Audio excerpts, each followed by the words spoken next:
edit রয়েছে যে layout system mode কি লাগা যায় এখন তার এডিট মোড এটা যদি কাস্টম মার্জিন ক্লিক করব কাস্টম মার্জিন সেটাকে সিস্টেম স্টেবিলাইজার তাহলে top left right margin top margin আর একটু সেট করা তাহলে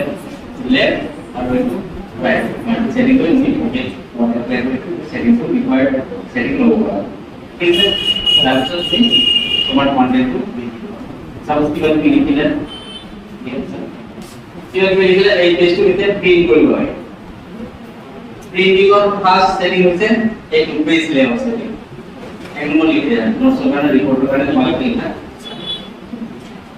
প্রিন্টিং ডকুমেন্ট প্রিন্টিং হেডলাইন লিখে তারপর তল লিখা ফার্স্ট হচ্ছে পেজ লেআউট সেটিং কি বলবো আগে একটু জানি না মনে রাখবেন पेज लेआउट को बोलेंगे page layout setting next screen पर लिखा ini pun sudah